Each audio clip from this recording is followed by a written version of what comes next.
Good evening সবাইকে। কেমন আছো সবাই? আশা করি সবাই খুব ভালো আছো। আজকে আমি তোমাদের জন্য নিয়ে এসেছি অন্য আরেকটা টপিক, সেটা হলো জীববৈচিত্র্য। সেটাকে আমরা খুব ডিটেলসে বুঝবো এবং ডিটেলসে জানবো। এর আগে আমরা একটা প্রশ্ন করেছিলাম, সেখানে আমরা তোমাদেরকে লিখতে দিয়েছিলাম প্রশ্ন উত্তর। আমাদের ভাই ছাড়া কেউ কিন্তু ঠিকমতো করে পারেনি লিখতে, তো সেই সমস্ত বিষয়ে আমরা আলোচনা করব। আরেকটা অন্যতম একটা গুরুত্বপূর্ণ অংশ সেটা হলো যে তোমরা প্রায় পড়ো কিন্তু তোমাদের মনে থাকে না। এর একটা বড় সমস্যা, এটা আমাকে অনেকেই বলেছে, ঠিক না? তো আমরা মনে করব কিভাবে? প্রত্যেকটা আমাদের স্যার বা দিদিমণিরা যেভাবে পড়ান, তারপরে আমরা কিভাবে অ্যাক্টিভ রিকলের মাধ্যমে মনে রাখতে পারবো, সেটা আমরা একটু আজকে যাব। এই মন দিয়ে আমি যতটা অবধি বলবো সবটা ভালো করে শুনবে এবং বুঝতে না পারলে অবশ্যই কিন্তু প্রশ্নটা জিজ্ঞাসা করবে, ঠিক আছে? তাহলে শুরু করবো। চলো, লেটস স্টার্ট। প্রথমে যেটা লিখেছি সেটা হলো জীববৈচিত্র্য। এটা তোমাদের সিলেবাসের মধ্যেও রয়েছে। তাহলে জীববৈচিত্র্য আমরা বলতে কি বুঝি? তার আগে আমাকে বুঝতে হবে যে পরিবেশ কাকে। কেউ পারবে বলতে? পরিবেশ মানে স্যার আশেপাশের যে গাছপালা, মানে আমাদের আশেপাশে যে সমস্ত বাড়ি ঘর গাছপালা রয়েছে সেগুলোকে নিয়েই আমরা একত্রে আমরা বলছি, উদ্ভিদ প্রাণী সকলকে মিলিয়ে আমরা একসাথে বলছি পরিবেশ, ঠিক আছে? এই পরিবেশের মধ্যে বিভিন্ন রকমের উদ্ভিদ, বিভিন্ন রকমের প্রাণী আছে। এটি বুঝতে কারো সমস্যা? আচ্ছা, এইবার এই বিভিন্ন রকমের প্রাণী উদ্ভিদ আমরা একটা জায়গায় কি দেখতে পাবো? সব জায়গায় রয়েছে। আমাদের ভারত একটা mega diversity country. Mega diversity, mega শব্দের অর্থ হলো বৃহৎ, আর ডাইভার্সিটি মানে হলো যার মধ্যে একটা বৈচিত্র্য রয়েছে, ভ্যারাইটি রয়েছে। আমরা যখন দোকানে যাই কোনো কিছু কেনার জন্য, তখন আমরা দেখি যে এইটা পছন্দ নয়, আরেকটা দেখান, এইটা পছন্দ হচ্ছে না, আরেকটা দেখান। এইটাকে আমরা বলি ভ্যারাইটি। সেই রকম আমাদের অঞ্চলে বলো তো তোমরা, এক রকমেরই কি গাছ পাওয়া যায়? বিভিন্ন ধরনের গাছ আছে।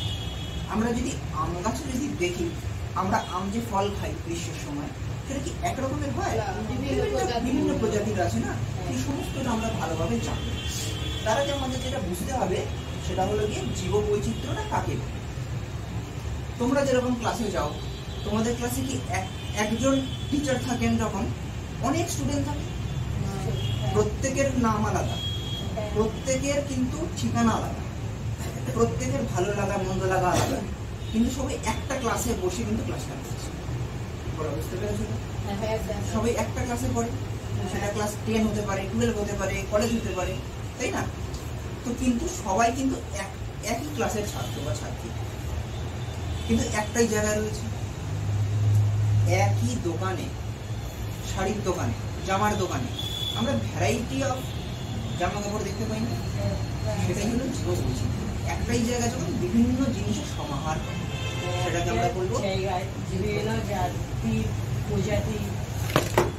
প্রজাতির আমরা জিনিস দেখতে পাবো। কি জিনিস হতে পারে? প্রাণী হতে পারে, তার বিভিন্ন ধরন রয়েছে। সমস্তটাকে আমরা মিলিয়ে বলছি জীববৈচিত্র্য, ঠিক আছে? তাহলে আমরা এখানে লিখতে পারি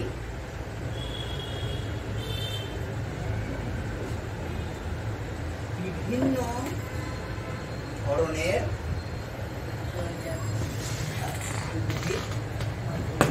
ও প্রাণী প্রজাতির উপস্থিতি।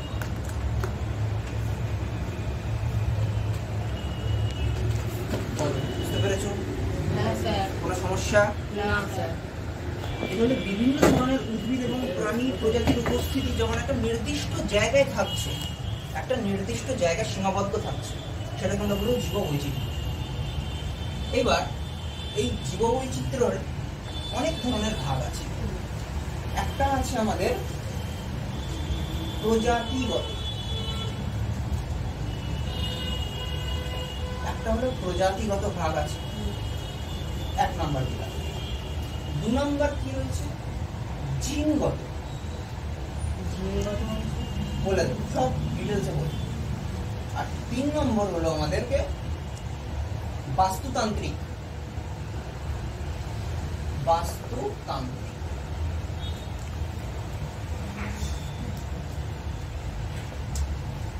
একটা হলো প্রজাতিগত, একটা জিনগত, একটা হলো বাস্তুতান্ত্রিক। এইবার আমাদের এনসিআরটিতে কি বলছে? এনসিআরটিতে বলছে যে আমাদের যে পৃথিবীর মধ্যে বিভিন্ন ধরনের উদ্ভিদ প্রাণী রয়েছে, কতগুলো উদাহরণ দেওয়া আছে। বলছে একটা প্রভাত রয়েছে, শুনেছো কখনো লাবিয়েরে গুড় পিঁপড়ে খায়? সেই পিঁপড়েকে তো আমি কোনোদিন দেখিনি, তোমরা যদি দেখে থাকো বলতে। এনসিআরটি বলছে এই পিঁপড়ের প্রজাতি রয়েছে 20,000 ধরনের। 20,000, তার মধ্যে 1% ওখানে ছেড়ে দিলে অবস্থা খারাপ হয়ে যাবে, তাই না? জোকস ব্যাপার। তো 20,000 প্রজাতির আমরা পিঁপড়ে দেখি। মাছ কয় রকমের দেখতে পাবো? আমরা তো মাছের মধ্যে বাঙালি বলি। মাছ কয় প্রকারের দেখতে পাবো? 28,000 ধরনের মাছ। 28,000। কত আমরা মাছ খাই স্যার? 28,000 হয়ে গেল। 28,000 আছে একদম। আর হলো অর্কিড ফুল আমরা দেখতে পছন্দ করি। অর্কিড ফুল অনেকটা আমরা অনেক জায়গায় আমরা দেখে থাকি। অর্কিড আছে 20,000। অর্কিড দেখা যায় 20,000। অর্কিডের প্রজাতি আছে। অর্কিডের প্রজাতি আছে 20,000 ধরনের আমরা অর্কিড দেখতে পাবো পৃথিবীতে। ভাবো। আরেকটা আমরা যদি বলি পোকা, অনেক সময় আমাদের কাগজপত্র পোকায় কেটে ফেলে। পোকা কটা রয়েছে অনেক বেশি, তোমরা কল্পনা করতে পারবে না। 3 লাখ প্রজাতির তোমার শুধু পোকা রয়েছে, যেটাকে আমরা সেটাকে আমরা বলবো বিটলস, যেটা ইনসেক্টিভ ওয়েব দেওয়া আছে, বিটলস। তারপরে আমাদেরকে যেটা বুঝতে হবে, এই যে আমাদের জীববৈচিত্র্য আমরা বলছি, 3টে ভাগ আছে। প্রধানত প্রজাতিগত, আরেকটা রয়েছে জিনগত, আরেকটা বাস্তুতান্ত্রিক। তো আমাদের অংশুমানের প্রশ্ন ছিল জিনগত, তাই তো? জিনগত থেকে আমি শুরু করি। জিনগত মানে যখন ভ্যারাইটি আমি দেখতে পাবো, জিনগত লেভেলে মানে জেনেটিক ডাইভার্সিটি ভ্যারাইটি দেখতে পাবো। কিরকম? বইয়ে বলা হচ্ছে যে, তো তোমার যে প্রশ্নটা ছিল যে প্রথম হলো জিনগত বৈচিত্র্যটা কিভাবে আসছে। এই যে ডাইভার্সিটি আমরা দেখতে পাবো জিনগত স্তরে, যেরকম বৈচিত্র্য আমরা দেখতে পাবো জিনগত স্তরে। আমাদের এনসিআরটি বলছে যখন একটা স্পিসিস, মানে একটা প্রজাতি, তার মধ্যেও আমরা অসংখ্য পরিমাণে আমরা অদ্ভুত রকমের আমরা যখন ডাইভার্সিটি দেখতে পাবো। একটা সিঙ্গেল স্পিসিস যখন একটা হাই লেভেলের ডাইভার্সিটি দেখাচ্ছে, কিন্তু সেটা কোন লেভেলে? জেনেটিক লেভেলে, মানে জিনগত স্তরে। অনেকে এটা বুঝতে পারছেন জিনগত স্তর মানে কি। যেরকম আমাদের বইয়ে বলা হয়েছে যে রাউলফিয়া সার্পেন্টিনা, যেটার বাংলায় নাম হলো সর্পগন্ধা গাছ। নিশ্চয়ই তোমার মনে থাকা উচিত, আমি এর আগে একটা পরীক্ষা প্রশ্ন করেছিলাম যে সর্পগন্ধা গাছের ছাল থেকে কি পাওয়া যায়?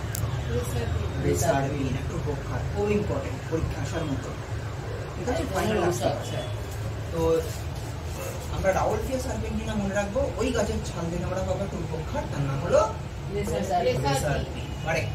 এই রেসারপিনটা খুব ইম্পর্টেন্ট। এটা আমাদের যখন পরীক্ষার সময় যখন সারাদিন দেখবে যে কিছু পারছো না, তখন তোমার দেখবে কি অবস্থা, তখন তোমার হাই প্রেশার।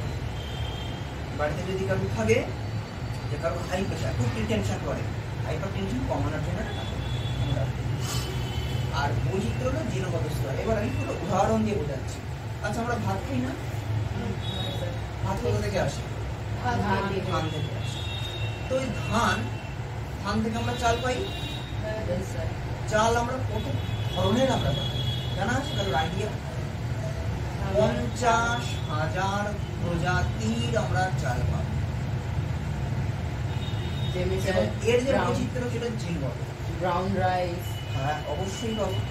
শুধু এটাই ধরে নাও যে আমাদের যে বাসমতি চাল আমরা বাজারে পাই, বাসমতি, বাঁশকাঠি, সেটাই দেখবে একই, ধরো একই প্রজাতি, বিভিন্ন রকমের তোমার দাম আলাদা। লাল বাবা থেকে একরকম দিচ্ছে, অন্য কোম্পানি অন্য রকম ভাবে দিচ্ছে, ইন্ডিয়া গেট থেকে আলাদা দাম। কেন? কারণ এটা প্রজাতির মধ্যে ভাগ আছে, তাই না? এবার আমি যদি বলি যে তোমার, আমরা তো আম খেতে পছন্দ করি। আচ্ছা, আম খাবো, আম কত রকমের পাবো? 1000 প্রজাতির আম পাবো। যেমনি স্যার আছে আমপাঞ্জো আম, বাংলায় ল্যাংড়া, অবশ্যই গোলাপ খাস, কাশ্মীরে পাওয়া যায়। বিভিন্ন ধরনের আমরা পাবো আম। 1000 প্রজাতির রয়েছে বইয়ে দেওয়া হয়েছে NCERT থেকে, যেটা আমাদের বুঝতে হবে। নাকি স্যার খুব দাম আমপাঞ্জো আমের। অবশ্যই, দাম তো আছে। এবার এইটা হলো জিনগত স্তরে যখন পার্থক্য, সেটাকে আমরা বলছি জিনগত আমাদের জীববৈচিত্র্য। আপনারা বুঝতে পারলেন? Yes sir. আচ্ছা, এবার আমি চলে যাই প্রজাতিগত। প্রজাতিগত মানে রাউলফিয়া সার্পেন্টিনা, প্রথমটা হলো গণ, তারপরেরটা হলো প্রজাতি। জানো? এবার কি করে মনে রাখবো? দ্বিপদ নামকরণ রয়েছে। তোমাদের নাম কি? পুরো নাম আছে। ধরো আমি বলছি সুজয় দত্ত, তাই প্রথমে নাম, তারপরে টাইটেল বলছো। গাছের ভিতরে ঠিক সেরকম। কেউ যদি জিজ্ঞেস করে তোমার নাম কি, তুমি তোমার নাম বলবে। কিন্তু কেউ যদি জিজ্ঞেস করে আম গাছের বিজ্ঞানসম্মত নাম কি, আমি তো আম বলি। কিন্তু একটা বাইরের দেশে যে বিজ্ঞানী, সে তো আম বলবে না, তার জন্য একটা আলাদা নাম রয়েছে। নামটা বলতে পারো বিজ্ঞানসম্মত নাম? ম্যানজিফেরা ইন্ডিকা। প্রথমটা হলো গণ, তারপরেটা হলো প্রজাতি মানে স্পিসিস। আচ্ছা, তো এই যে প্রজাতি, এটা হলো স্পিসিসের ক্ষেত্রে। মানে আমরা ওই যে ইন্ডিকা যেটা বলছি, ম্যানজিফেরা ইন্ডিকা, ওটা হলো প্রজাতি। ওই লেভেলেও কিন্তু অনেক রকমের আমরা ভাগ দেখতে পারবো। NCERT আমাদের বলছে যে আমাদের যে পূর্বঘাট পশ্চিমঘাট পর্বতমালা আছে, ওই পশ্চিমঘাট পর্বতমালা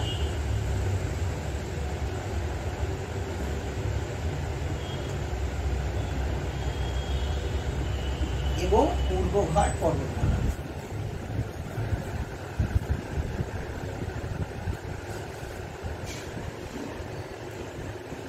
পশ্চিমঘাট পর্বতমালা আমরা প্রায় শুনে থাকি।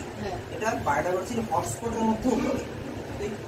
আমাদের পশ্চিমঘাট পর্বতমালা যে অঞ্চলটা, তার সাথে এবার আমাদের সিংহল দিকটাকে মিলিয়ে, শ্রীলঙ্কাটাকে মিলিয়েও আমরা কিন্তু একটা হটস্পট হিসেবে দেখি, মনে রাখবো। ঠিক আছে? এছাড়াও তো আরও আছে, পূর্ব আমাদের হিমালয় রয়েছে, সুন্দাল্যান্ড রয়েছে। তো এই পশ্চিমঘাট পর্বতমালা একটা প্রজাতিগত একটা ভ্যারাইটি। বলো, কোথাও বুঝতে অসুবিধা, খুব অসুবিধা কোথাও আছে? ঠিক করে বলো। ঠিক আছে?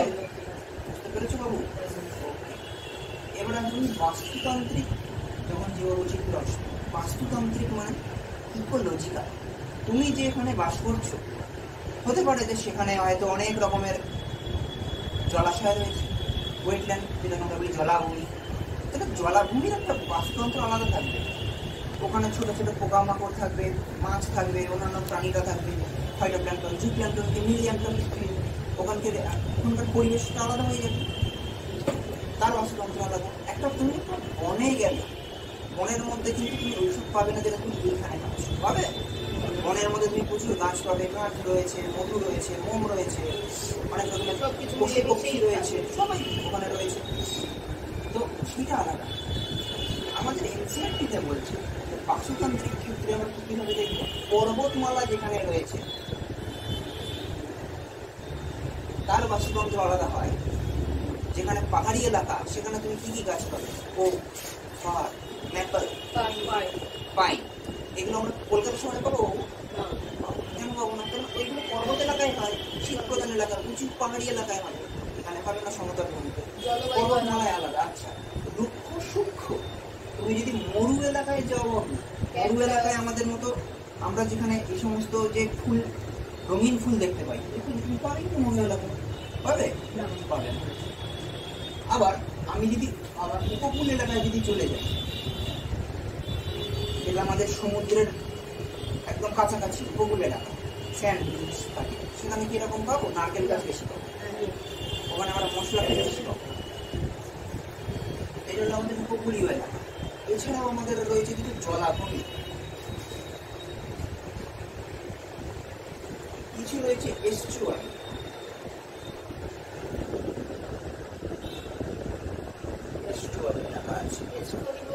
এস্টুয়ারিও এক রকমের জলাভূমি, একটু বিরাট। তো এইটা হলো তোমার বাস্তুতান্ত্রিকের মধ্যে পড়ে, মানে এরিয়া জিওগ্রাফিক্যাল ডিস্ট্রিবিউশনটা যেরকম হয়েছে। মানে ধরো কোনো পাহাড়ি এলাকা, তারপরে বন জঙ্গল রয়েছে, হ্যাঁ, ওই মানে তোমার অঞ্চল ভিত্তিক বাস্তুতন্ত্রটা আলাদা আলাদা রকমের। বুঝতে পারলে? হ্যাঁ স্যার। এবার তোমরা এর আগে কি পড়েছিল যে অনেক রকমের পশু পক্ষী রয়েছে যেটা প্রকৃতি থেকে ধীরে ধীরে হারিয়ে যাচ্ছে। সেটাই হলো আমরা এই জীববৈচিত্র্যের বিনাশের পিছনে তার কারণ আমরা জানবো ধীরে ধীরে। তো এইরকম যে হচ্ছে এইটাই হলো আমাদের জীববৈচিত্র্যের মূলত ভাব। বলো এতগুলো বুঝতে অসুবিধা? না স্যার। আচ্ছা, এরপরে আমরা জানবো যে এই যে আমরা বলছি যে আমরা অনেক রকমের উদ্ভিদ প্রজাতি প্রাণী প্রজাতি হারিয়ে যাচ্ছে, অনেক রকমের গাছ হারিয়ে যাচ্ছে, পাচ্ছি আমরা প্রায় সংবাদে শুনি বা আমরা পেপারে পড়ি। তো এরকম একটা সংস্থা রয়েছে যারা এই সমস্ত বিষয় লেখেন, একটা ডিটেলস একটা ইনফরমেশন বিস্তারিত তথ্য দেন। তার নাম হলো IUCN, পড়ানো হয়েছে। এর নাম IUCN। এর পুরো নাম অনেক, এর পুরো নাম হলো ইন্টারন্যাশনাল ইউনিয়ন অফ কনজারভেশন। ভেঙে ভেঙে বলে দেবো সমস্ত।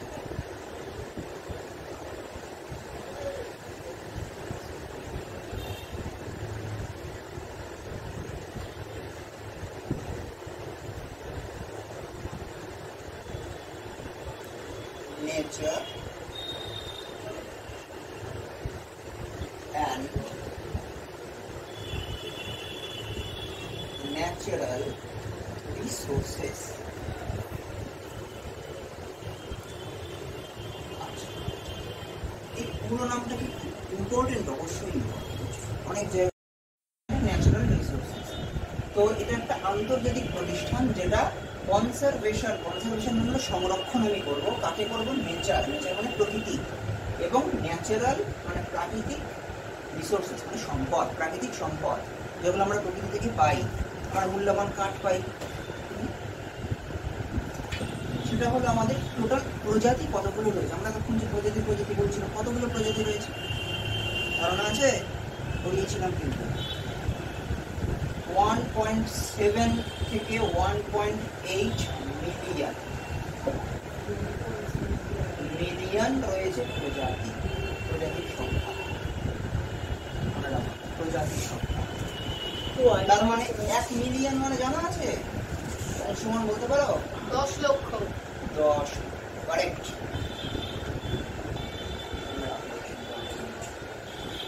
আছে সুবিধা কারোর? না স্যার।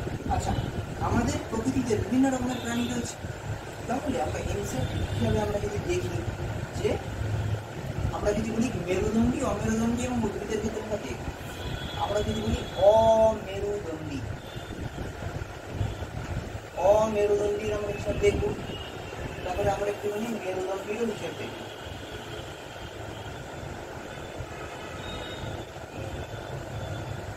ঠিক আছে? মানে টোটাল যদি আমরা দেখি পুরো পৃথিবীর যত রকমের প্রাণী রয়েছে না, তাদের মধ্যে আমি যদি বলি 70% শুধু রয়েছে পতঙ্গ, ইনসেক্ট আছে। ঠিক আছে? এবার আমাকে অংশমান বলতে পারবে যে পতঙ্গ মেরুদণ্ডীর মধ্যে পড়ে না অমেরুদণ্ডীর মধ্যে পড়ে? পতঙ্গ হইতে স্যার অমেরুদণ্ডী। অমেরুদণ্ডী। তাহলে আমি যদি বলি যে 70% এর মধ্যে কি পড়বে? এটার মধ্যে পড়বে তোমার পতঙ্গ। বলো অসুবিধা হচ্ছে? পতঙ্গ। বাকিটার মধ্যে কি পড়বে? এর মধ্যে পড়বে মোলাস্কা সম্প্রদায়। মোলাস্কা পড়ানো হয়েছিল, তোমরা তো দেখে থাকবে। অক্টোপাসের নাম শুনেছ? হ্যাঁ স্যার। অক্টোপাস, শামুক, তারা সব মোলাস্কার মধ্যে। মানে এটা স্যার প্রজাতির নাম।